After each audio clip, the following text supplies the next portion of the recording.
નમસ્તે વિદ્યાર્થી મિત્રો, તમારા બધાનું ફરી એક વખત હાર્દિક સ્વાગત છે એક નવા જ વિડીયો અંદર. તો ધોરણ 10 અને 12ના બોર્ડના જે પણ રિઝલ્ટ છે એની તારીખ જાહેર થઈ છે.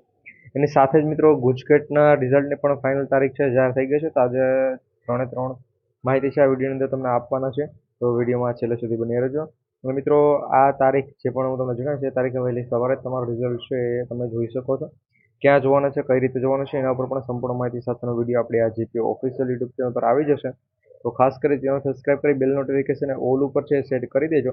એની સાથે જો મિત્રો વાત કરીએ તો ધોરણ 10 અને 12ના બોર્ડના તમારા જે પણ રિઝલ્ટ આવશે એના દ્વારા તમે છે એડમિશન નહીં લઈ શકો. એના ઉપર પણ એક માહિતી છે આવેલી છે. અત્યારે તમારા સામે જે પણ રિઝલ્ટ આવી જાય એ રિઝલ્ટ અને તમે એડમિશન નથી લઈ શકતા. તો એને લઈને શું અપડેટ છે એ પણ માહિતી તમને આપી દઈશું. તમારું રિઝલ્ટ આજે પણ આવે છે એનાથી એડમિશન કઈ રીતે લઈ શકો છો, ક્યાં ક્યાં લઈ શકો છો, એ બધી માહિતી ઉપર પણ વિડીયો આવી જશે. તો આપણે અત્યારે ફાઇનલ તારીખની વાત કરી લઈએ કે કઈ તારીખે રિઝલ્ટ આવવાનું છે. જે પણ 12 છે એનું રિઝલ્ટ 4 મેના રોજ ફાઇનલ. મિત્રો આ ફાઇનલ તારીખ છે, નહીં કે ભાઈ સંભવિત તારીખ. બાકી અત્યાર સુધીના તમે જેટલા પણ વિડીયો જોશો એમાં છેલ્લે એમ કહે છે કે આ 100% સંભવિત તારીખ છે, આ કઈ ફાઇનલ તારીખ નથી. પરંતુ હું તમને જણાવું છું મિત્રો, આ ફાઇનલ તારીખ છે, 100% ફાઇનલ તારીખ છે. ધોરણ 10 નું જે પણ રિઝલ્ટ છે 6 મહિના રોજ છે આવનારું છે. ક્યારે? 6 મહિના રોજ. હવે આ 12 નું રિઝલ્ટ છે, 12 નું 4 મહિના રોજ. તો ઘણાને એમ થાય સાયન્સનો છે, પછી કોમર્સનું છે કે આર્ટ્સનું. મિત્રો આ ત્રણનું છે આવી જવાનું છે. પછી કોમર્સમાં હોય, સાયન્સમાં હોય કે આર્ટ્સની અંદર હોય. અને ગુજકેટનું જે પણ પરિણામ છે એ પણ આપણે 12માનું જ્યારે પણ પરિણામ આવે છે એટલે કે 4 મહિના રોજ જ ગુજકેટનું પરિણામ પણ છે એ જાહેર થઈ જવાનું છે.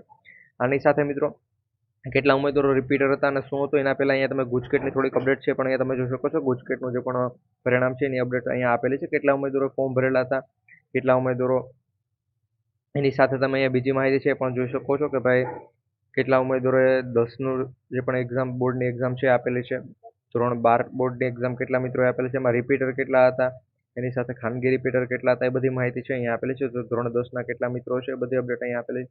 આની સાથે મિત્રો મેં આગળ તમને વાત કરેલી તે પ્રમાણે કે ભાઈ ધોરણ 10ની અંદર અને ધોરણ 12ના રિઝલ્ટ ક્યાં માન્ય રહેશે. આ વખતે તમારે જે પણ રિઝલ્ટ આવે છે એ રિઝલ્ટ દ્વારા તમે છે એ ક્યાંય પણ એડમિશન નથી લઈ શકતા. તો એ પ્રમાણે પણ માહિતી છે. એટલે ફાઇનલ રિઝલ્ટ આવે છે એની હું વાત નથી કરતો. તમારા પાસે જે પણ હાથમાં જે પણ રિઝલ્ટ આવે એ નહીં, અત્યારે તમે જે પણ રિઝલ્ટ આવે એનો સ્ક્રીનશોટ અથવા તેની કોપી કઢાઈ અને પછી એડમિશન લેવા જાઓ તો એ હવે માન્ય ગણાશે નહીં.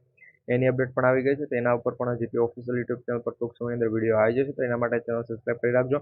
અને મિત્રો તમારે ધોરણ 10 અને 12નું રિઝલ્ટ આવે છે એમાં તમારે ક્યાંય પણ નામની અંદર અથવા કોઈ પણ ફેરફાર હોય છે તો એ તો ફેરફાર પણ તમે તમારા પોતાના ફોનમાંથી ફક્ત 4 થી 5 મિનિટની અંદર કરી શકો છો. તો એના ઉપર પણ ચેનલ પર વિડીયો આજ રોજ આવવાનો છે. તો એના માટે ચેનલ સબસ્ક્રાઇબ કરી, વિડીયો લાઇક કરી, બધા મિત્રો સુધી વિડીયોને શેર કરવાનું ભૂલતા નહીં. મળીશું એક નવા વિડીયોની અંદર. જય હિન્દ.